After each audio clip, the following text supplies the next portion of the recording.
Hello বন্ধুরা, সবাই কেমন আছো? আশা করছি ভালো আছো, আর আমিও ভালো আছি। তো হঠাৎ করে রেডি হয়েছি। দাদাভাই হঠাৎ করে সেকেন্ডের মধ্যে আমাকে বলছে যে 5 মিনিটের মধ্যে রেডি হও, মেলাতে যাব। তো যেহেতু নগাঁওতে আমাদের এখানে হনুমান মেলা এসেছে নেহরুবালি ফিল্ডে, তো তার জন্য আর কি অনেক দিন হয়েছে এসেছে, বাট বৃষ্টির জন্য আমাদের যাওয়া হয়নি।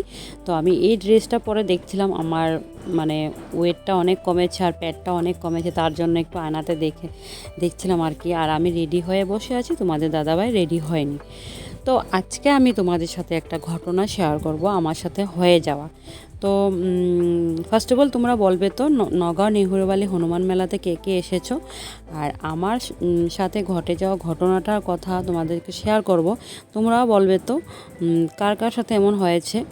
তো দেখো, তোমার দাদা হঠাৎ করে বললো আমাকে রেডি হতে, তো আমি তো রেডি হয়ে নিলাম। তো আমি মানে এখন তোমাদেরকে বলছি, যখন আমি এসব করছিলাম তখন তো আমি কিছু জানিই না। তো কি হয়েছিল ওদিন, আমার ভাই ঘরে বিকালে আসছিল আর কি, সন্ধ্যার সময় অনেক দেরি হয়ে গেছিলো যেহেতু সানডে ছিল। ঘরে আসছিল ভাত খেতে। তো সন্ধ্যার সময় ভাই অ্যাক্সিডেন্ট হয়েছে, বাট ভাইয়ের কিছু হয়নি, বাইকটা মানে পুরো ভেঙে গিয়েছিল, সামনের সাইডটা পুরো ভেঙে গিয়েছিল আর কি, লাইট সাইড এগুলো আর কি। কিন্তু যেহেতু আমাকে যতই বলুক ভাই ব্যথা পায়নি, তবু আমি কান্নাকাটি করব, মানবো না। তার জন্য দাদাভাই আমাকে এখানে নিয়ে এসেছে যাতে আমি কিছু জানতে না পারি। আর দেখো, তোমাদের সাথে কথা বলতে বলতে আমি মেলাতেও এসে পড়েছি, আর যেহেতু সানডে ছিল ওদিন মেলা খুব ভিড় ছিল। আর দেখো, মেলাতে এসো তোমাদের দাদাভাই ফোনে কথা বলেই যাচ্ছিলো, কারণ ওই টাইমে আমার ভাই ফোন করছিল। বাট আমি এতই বুর্বক, আমি কিছুই বুঝতে পারিনি তোমাদের দাদাভাই যে আমাকে এসব কিছু বলেইনি। তো যেহেতু তো দেখো, এখানে মানে টিকিট কাটতে হবে যেহেতু আর কি, তো টিকিট দুজনের জন্য কেটেও নিয়েছিল। আমি এটাই বলছিলাম, দেখো ওরা ছিঁড়ে ছিঁড়ে এইভাবে ফেলে দিচ্ছিল, কি দরকার আমাদের কাছ থেকে 20 টাকাগুলো নেওয়ার, বলো? কী করবো, তাদের ডিউটি, তারা নিতেই হবে। তো মেলাটা জানো, আমি ভালো মতো ওদিন ঘুরতেও পারিনি। তোমাদের দাদাভাই মানে ঢুকেই বলে চলো চলো চলো, হয়েছে হয়েছে, আর ঘুরতে হবে না, অনেক ভিড়।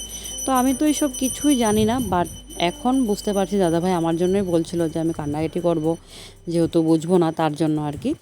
আর মানে ঘরে একা থাকবো, তো মা যদি ফোন করে আমাকে বলে দেয়। আর ওদিন যেহেতু ভোডাফোন নেটওয়ার্ক খুব খারাপ ছিল, যেহেতু আমি ভোডাফোন সিম ইউজ করি, বা মা যদি আমার ঘরের কাউকে ফোন করে আমাকে বলে দেয়, তার জন্য। তো আমি কান্নাকাটি করব, যতই তোমাদের দাদাভাই আমাকে বলুক যে ভাই ব্যথা পায়নি, তবু আমি কান্নাকাটি করব, বলবো যে আমাকে ঘরে নিয়ে যাও, আমি ভাইকে দেখব, তো শান্তি হব। তার জন্য তোমাদের দাদাভাই এই প্ল্যান করে আমাকে নিয়ে এসেছে, যেহেতু আমি কিছু না জানি। আর পরে জানলে ভাইয়ের সাথে কথা বলবো। আর ভাই, যে ছেলেটা ভাইকে অ্যাক্সিডেন্ট মানে ভাইয়ের গাড়ির সাথে টক্কর মানে মেরেছে আর কি, টমটমের সাথে, তো ওর নামে কেস দিতে গিয়েছিল থানাতে।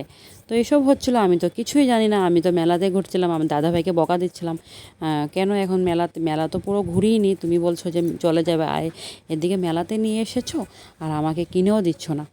তো এই টাইমটা যে দেখছো না, যে ভিডিওটা ভালো মতো করতে পারছি না, তখন আমি তোমার দাদাভাইয়ের সাথে ঝগড়াই করছিলাম। তো অনেক বলার পরে দেখো বলছে চলো চলো, তোমার ফেভারিট ঘটি গরমটা খাওয়াবো। তো ঘটি গরম খেয়ে আবার বলছে যে ঘরে মানে একটা মাসির ঘরে লোকনাথ পুজো ছিল, তো ওখানেই ছিলাম। তো দেখো খিচুড়ি সব কিছু খেয়ে তো ঘরে এসে পড়েছে আর কি। তো এই মানুষটা আমার ভিডিওতে আসে না শেষ করার সময়, তো একটু ভেঙ্গাচ্ছিলাম আর কি। শয়তান একটা, এত বড় মিথ্যা কথা বলেছে আমাকে। পরে জানতে পেরেও আমি কান্না করছিলাম, পরে ভাইয়াকে বারে বারে জিজ্ঞাসা করছিলাম যে ভাই তুই ব্যথা পাসনি তো, ভাই ব্যথা পাসনি তো? ভাই বলে এর জন্যই তো তোরকে জিজু কিছু বলেনি। তো বলো তো, ভাইয়ের যদি এরকম শুনে, তাহলে কি কোনো বোনরা বা কোনো দিদিরা কি যে এরকম চুপ করে বসে থাকতে পারে? আর আমার ভাই মানে কি আর বলো, আমার 2 ভাই মানে আমার কাছে মানে কি আর বলবো। তো ওদের কিছু হলে আমি শেষ, মানে ওরা মানে কিচ্ছু একটা হতে পারবে না, আমার হয়ে যাক, কিন্তু আমার ভাইদের যাতে ভগবান যাতে আমার মানে ওদের সব কিছু বিপদ আপদ সব কিছু আমাকে দিয়ে দোক, কিন্তু আমার ভাইদের যাতে কিছু না হয়। তো তো কথা বলতে বলতে ঘরেও এসে পড়েছি। তো পরে মা ফোন করে এত কিছু সব কিছু আমাকে খুলে বলছিল, আর আমি কান্না করছিলাম। আর দাদাভাই বলছে যে তোমাকে যদি আমি আগে বলতাম তাহলে তুমি কি করতে, বলো? তো ঠিক আছে, এখানে ভিডিওটা শেষ করছি, বাই।